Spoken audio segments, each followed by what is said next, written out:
Bien, ahora sí, al final de la clase voy a pasar lista, ¿verdad? Al final, para que a veces algunos llegan tarde, si no estamos interrumpiendo, si el inicio ya de acuerdo, entonces al final yo le llamo, ¿verdad? Bien, la clase pasada hemos hablado ampliamente de cómo potenciar escolarizar ese forma, ¿no es cierto? Dijimos que era por el ingreso de carga positiva, fundamentalmente por el ingreso de sodio, ¿no?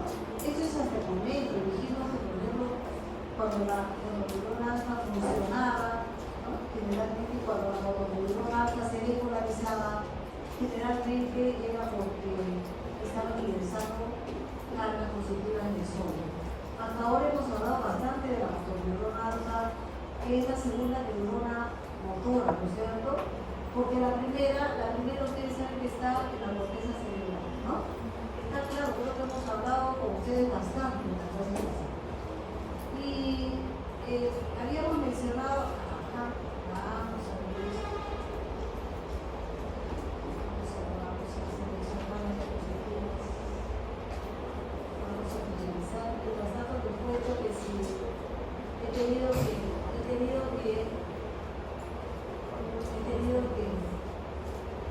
prácticamente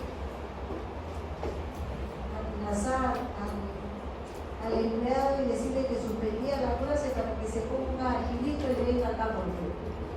Sí, es que sí lo iba a hacer, uno no miente, ¿no? O sea, sí lo iba a hacer, pero no es posible, tiene que preparar todo. Pero según él, el jefe no le ha dejado las pilas. Bueno, pues no sé de dónde sacará las pilas, pero las trae sin no lo puedo evitar. Así que ha hecho magia y las ha traído.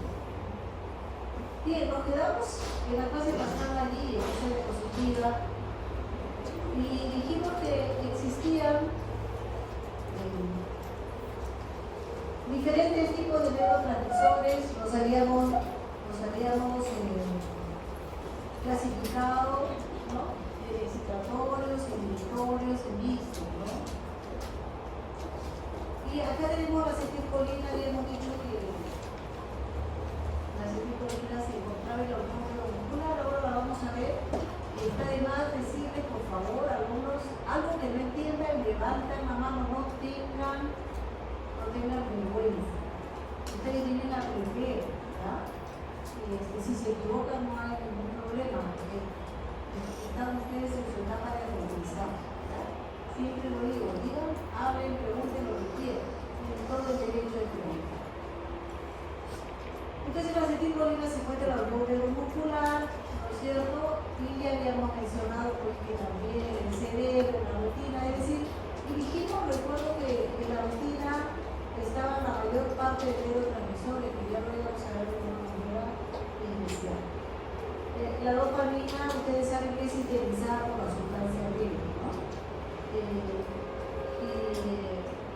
precisamente está muy cercana a la sustancia negra, obviamente al cuerpo estriado, ¿no? Que es el tálamo, ustedes recuerdan su anatomía, ¿no? Están llegando ahí los pedúnculos cerebrales, que son, ¿no? Incluso ya la continuación del mesencéfalo, ¿no? Entonces, recuerden que la disminución de la dopamina en todo el torrente sanguíneo, como decía la enfermedad de Parkinson, la noradrenalina es el neurotransmisor del estrés, podríamos decir, teóricamente debería estar en una cantidad necesaria en el organismo, solo para mantenernos en alerta, ¿no? Debemos estar despiertos perfectamente para darnos cuenta de lo que sucede alrededor. Por lo tanto, una cantidad de noradrenalina es ideal, sí, pero no en exceso. Habíamos hablado que si hay un exceso, hay una enfermedad. Si hay un exceso de noradrenalina, pues el organismo está totalmente estresado. Y entonces van a haber una serie de consecuencias, ya van a ver, ustedes lo van a mencionar en sus seminarios, ¿no? Entonces, exceso de estrés igual a úlcera péptica. Ya lo van a ver cuando hagan el aparato digestivo. Entonces, los neurotransmisores tienen que estar en la cantidad precisa. Vamos a hablar más adelante de la noradrenalina. La serotonina, ya habíamos mencionado de que cuando disminuye es porque hay depresión, ¿no? Pero ya vamos a ver que no solamente eso, ¿no? Ya vamos a ver a la serotonina y colesterol, por ejemplo, es el neurotransmisor importantísimo porque induce el sueño. Es el neurotransmisor de la inducción del sueño. Cuando será el momento en que las personas se quedan dormidas, ese es el momento en que hay una descarga, ¿no? de serotonina. Entonces, habíamos hablado del glutamato. Habíamos dicho que el glutamato era excitatorio. En todos los congresos de neurología, el glutamato es el neurotransmisor estrella. ¿Y por qué es el neurotransmisor estrella? ¿Por qué? Porque ya se ha descubierto que es el neurotransmisor más tóxico del sistema nervioso central. ¿Cómo así? Por eso ya se le ha bautizado como nombre de neurotransmisor de la excitotoxicidad. Sabemos, es excitatorio, claro que sí, pero ¿por qué tóxico? ¿No? ¿Cuál es la particularidad? ¿No? Cuando el neurotransmisor a nivel plasmático está aumentado, es que el neurotransmisor, como es excitatorio, entonces ¿qué va a hacer? ¿Qué va a hacer el glutamato? Va a hacer trabajar a todas las demás neuronas. Cada vez que él está, este neurotransmisor está en una neurona, obliga a la neurona postsináptica a estar activada. Nadie puede estar activado todo el tiempo. Es decir, las personas no pueden estar despiertas todo el tiempo. Tenemos que tener, durante el día estaremos despiertos, pero durante la noche es el sueño. Y el sueño es también, ya lo veremos, sumamente importante.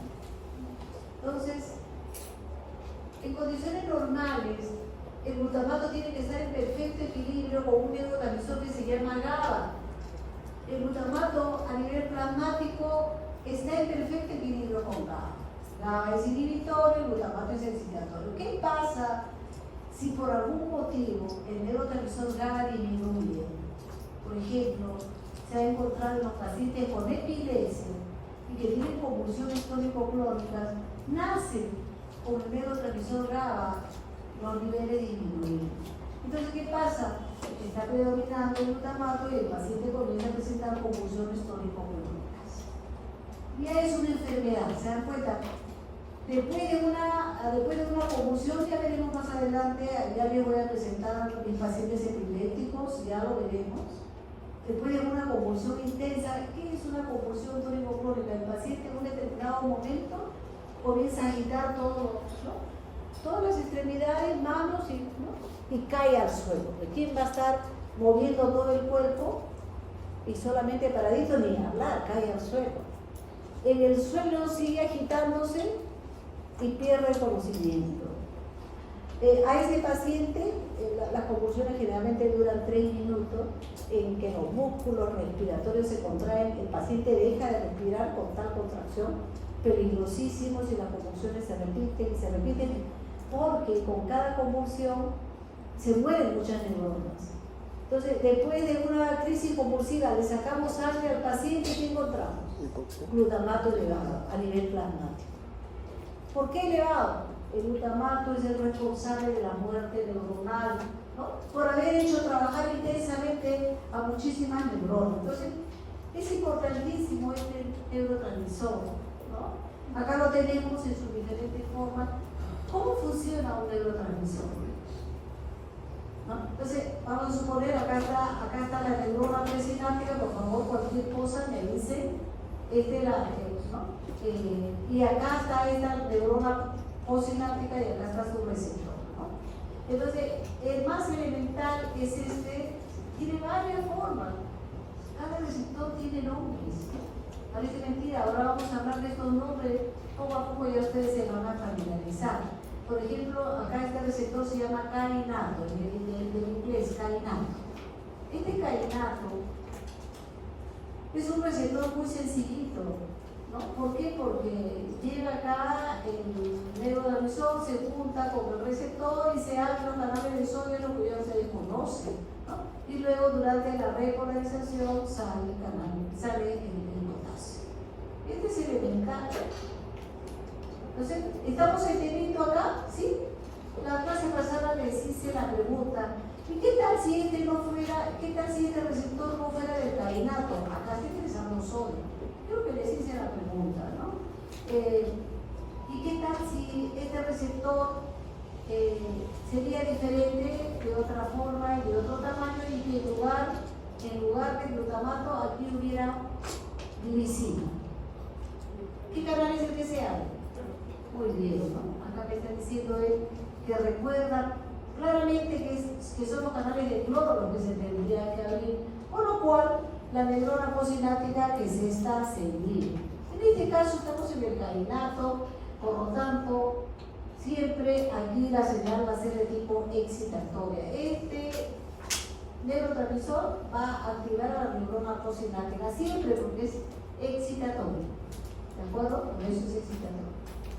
Hay otra forma también, estos son tipo canal, estos son tipo ionotrópicos porque simplemente es apertura y cierre de canales. Aquí este receptor tiene otro nombre, se le llama AMPA, que lo van a ver en diferentes libros. AMPA, o también otros autores le llaman kainato quisqualato, ¿no? El kainato quisqualato. ¿Por qué? Pero más ampliamente conocido como AMPA. ¿Qué pasa? Aquí aparece un nuevo concepto. Este receptor, además de tener un, perdón, voy a, que sí está bien, igual que lo mejor voy a abrir, perdón, estamos en modo de presentación. Vamos a ver. Entonces vamos a suponer que les comentaba de que aquí tiene que existir necesariamente el zinc. Supongamos, ahí voy, de que aquí no hubiera este elemento, el zinc, ¿no? Si no hubiera el zinc, entonces si no existiera este receptor no se va a abrir. A esto se le ha llamado neuromodulador. O sea, parece mentira, ¿no? Qué impresionante. El zinc tiene que estar presente para que funcione este receptor. Si no está presente, no se abre el canal, ¿ok? A esto se le ha llamado neuromodulador. Entonces, miren este receptor AMPA, pero sí, cuando está presente, de inmediato se abre el canal de sodio. O sea, no solamente tiene que estar el neurotransmisor, sino que en algunas circunstancias existe este neuromodulador, en este caso es el zinc. ¿De acuerdo? Entonces, este ya es un poquito más complejo, este receptor, acá necesita un neuromodulador. Aquí hay otro. Este otro receptor también es muy conocido, se llama el NMDA. ¿Qué significa NMDA? N-metil de aspartato. Este N-metil de aspartato, este receptor, es más complejo que los demás, a pesar de que también tiene la forma de canal, pero es más complejo, ¿no es cierto? Entonces, ¿qué hacemos? Aquí llega pues el neurotransmisor, ¿no? Y entonces tienen que estar presentes varios neuromoduladores, ya no solamente el zinc. Además del zinc, tiene que estar aquí este polipéptido específico para este receptor, acá hay un polipéptido y además la glicina. ¡Qué increíble! Este es un neurotransmisor excitatorio, pero tiene que estar presente la glicina, pero como la glicina no era inhibitoria. Claro que sí, miren, todo es tan perfecto que tiene que haber una regulación precisa. Aquí está el concepto de equilibrio, de homeostasis, a pesar de que este es netamente excitatorio, pero acá hay un punto de unión para la glicina. Si la glicina, que también la producen algunas neuronas corticales, si la glicina no está presente aquí, no se abre este canal. Si el zinc no está presente, tampoco se abre y también tiene que estar presente este polipéptido específico. Este es más complejo de todos los receptores. ¿Por qué? Porque además de ingresar sodio, miren acá, también tiene que ingresar iones calcio. Miren qué interesante. O sea, la neurona ya no solamente se despolariza porque los iones sodio están ingresando, también el calcio tiene cargas positivas. ¿De acuerdo? ¿Quedó claro? Entonces, miren esto, ¿no? Qué interesante, el ingreso de iones sodio más pequeño, el calcio más pesado, pero acá miren, pero igual, tanto el sodio como el calcio, ambas son cargas positivas, van a despolarizar a la neurona postsináptica cuando está presente aquí este glutamato. Entonces, se dice, la mayoría de los autores han dicho que la glicina es un neuromodulador que de alguna manera facilita la acción, siendo un neurotransmisor inhibitorio, facilita la acción del glutamato. Increíble, ¿no es cierto? Pero así es la neurofisiología, ¿de acuerdo? Bien, entonces aquí tenemos estos tres tipos de receptores tipo canal, ¿no? El kainato, ¿no? El NMDA, el metildiafactato y el AMPA, pero miren lo que usa también el glutamato. Tiene también otro tipo de receptores el glutamato. Este es un receptor, pero ya acoplado con la proteína G. En la clase pasada hablamos de la proteína G, ¿no es cierto? Claro que sí. Hablamos de la excitatoria, de las inhibitorias. Y acá, miren qué interesante esa proteína G. Esta proteína G que la ven acá se llama la proteína GQ. La vez pasada hablamos de la proteína GS. Ahora estamos hablando de la proteína GQ. ¿Qué hace la proteína GQ? Miren acá, entonces el neurotransmisor se une al receptor, esta unión perfecta, ¿no? Cuando se une perfectamente, activa la proteína GQ. Y esta a su vez va a activar a otra enzima que se llama la fosfolipasa C. Esta es la enzima fosfolipasa C, pero la fosfolipasa C, ¿qué hace? Hidroliza a los fosfolípidos de la membrana de la neurona postsináptica. Acá está, ¿no? Entonces, producto de la hidrólisis aparecen dos nuevos mensajeros: el diacilglicerol y el trifosfato de inositol. Esto lo van a encontrar en todos los libros. Dos segundos mensajeros. ¿Qué hace el diacilglicerol cuando aparece en la neurona postsináptica? Produce una serie de reacciones, dentro de las cuales la más frecuente es la fosforilación de la proteína. Comienza una cascada de fosforilación de las proteínas que están dentro de las neuronas. Si yo a su compañero o a esta niñita le pregunto, ¿cuántos son por dos? Lo dijo rápido, pero usted sabe de dónde sacó. ¿Dónde es el 4? ¿En qué parte es el 4? ¿De dónde sacó el 4? Almacenado de su cerebro. ¿Producto de qué? Porque eso es de la memoria, ese es el archivo, ¿no? ¿De dónde sacó ese número? ¿En dónde está ese número? ¿En dónde creen ustedes? ¿En dónde? No es algo etéreo, eso está bien para la gente que no estudia medicina. Ese número está almacenado precisamente en una proteína fosforilar. Por eso es que este es un proceso durante el aprendizaje, es un proceso de ¿qué? De fosforilación de las proteínas, ¿no? Entonces, vean acá, esta es la función más importante de este neurotransmisor, ¿no? Y aquí tenemos, entonces, aquí vamos a ver, entonces, que el diacilglicerol cumple una serie de funciones, no solamente la fosforilación de las proteínas, ya veremos.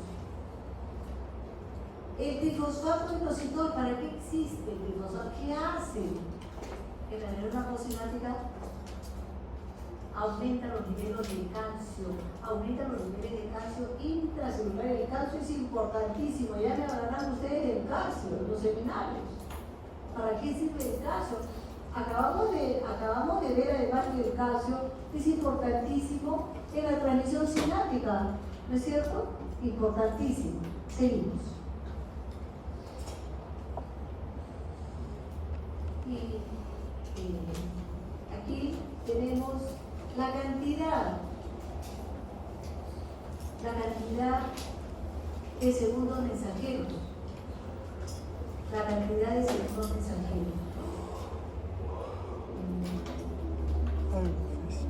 Aquí la acetilcolina tiene varias formas de poder realizar la transmisión sináptica. Esta es la tipo canal. Hemos dicho que con la acetilcolina, y ya lo hemos visto hace poco, ingresa el sodio, ya hemos visto cómo funciona la unión neuromuscular, ¿no? Sin embargo, hay otro tipo de receptores que son los receptores muscarínicos, ¿ya? Y los receptores muscarínicos, ¿no? Los receptores muscarínicos, vemos acá los diferentes tipos, ya lo veremos en el 1, M2, M3, M4. Por ejemplo, los receptores muscarínicos M2 se encuentran en la fibra muscular cardíaca, inhiben la frecuencia cardíaca, dijimos que la acetilcolina inhibe la frecuencia cardíaca, lo dijimos. A nivel de la glándula, la acetilcolina produce el aumento de la secreción, la salivación. El aumento de la saliva justamente se produce por esto, ¿no? En la intoxicación por órgano fulgurado, el paciente que está ya, incluso hay algunos animalitos que sufren envenenamiento. Ustedes ven que los animalitos mueren eliminando gran cantidad de secreción, porque se ha estimulado, hay una sobrecarga colinérgica, ¿no? La acetilcolina tiene que ver con esto. Estos receptores muscarínicos fundamentalmente actúan acoplados con la proteína G.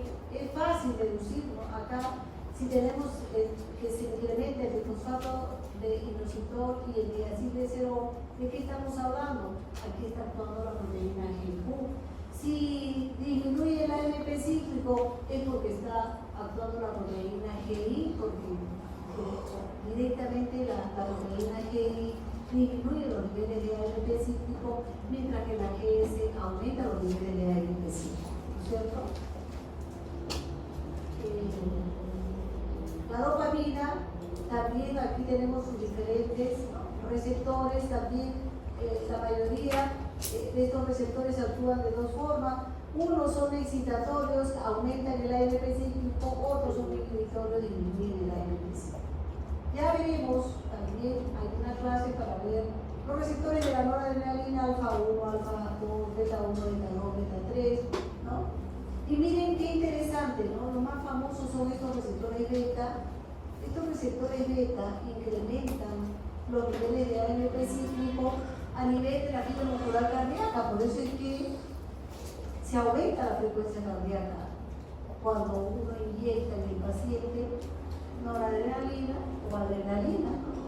Ya verán ustedes que la adrenalina deriva, ¿no? Se metaboliza a partir de la noradrenalina. Ambas generalmente actúan juntas, ¿no? Aumentan la frecuencia cardíaca.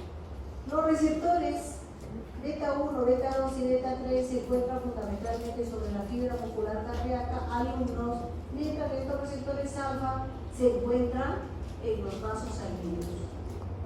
¿Qué hacen estos receptores alfa? Producen la vasoconstricción y es la causa de la elevación de la presión arterial, ¿no? Ya lo verán ustedes en el capítulo del cardio. Acá tenemos a la serotonina, que cuando vean esto significa serotonina.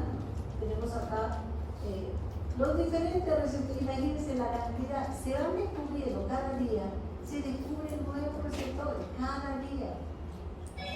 Y cuando vienen con nosotros, obviamente hay países en los que la investigación es intensa, en Estados Unidos, en otros países de Europa, se investiga mucho, ¿no? Entonces, ellos están encontrando cada día nuevos receptores, ¿no? Y cuando vienen en su libro ya con nosotros, ya pasaron cuántos años, 3 años, 4 años, ¿no? Entonces, lamentablemente aquí estamos comenzando a investigar, pero falta mucho todavía, ¿no? Todavía falta mucho. Entonces, miren acá la cantidad de receptores, ¿no? Algunos disminuyen el AMP cíclico, otros aumentan el AMP cíclico, aumentan el fosfato de inositol y el en fin, alumnos, muchísimos receptores. Si en el libro habláramos, si solamente en un libro habláramos de receptores, serían miles. Yo les estoy trayendo acá lo más representativo, los más famosos con los cuales estamos trabajando continuamente en los hospitales, ¿no? Acá el glutamato, que ya lo hemos visto de manera muy minuciosa, que tiene dos tipos de transmisión, la netagotrópica o también sistema de proteína G, neotrópica, alfa-cainato. Y acá tenemos el GABA, por favor, acá tienen que tener cuidado. Es el GABA, el que se parece muchísimo al receptor de la glicina, ¿no? Habíamos dicho que el receptor de la glicina, cuando actúa, es un canal que deja pasar iones cloro, ¿no? Este GABA es muy parecido, pero GABA B es también es un receptor, pero que ya está acoplado con una proteína G de tipo GI, obviamente, porque hemos dicho que GABA es inhibitorio, ¿no? ¿De acuerdo? Y acá, importantísimo. Muchas veces una persona está yendo, manejando su carro. Probablemente muchos de ustedes manejan el carro, entonces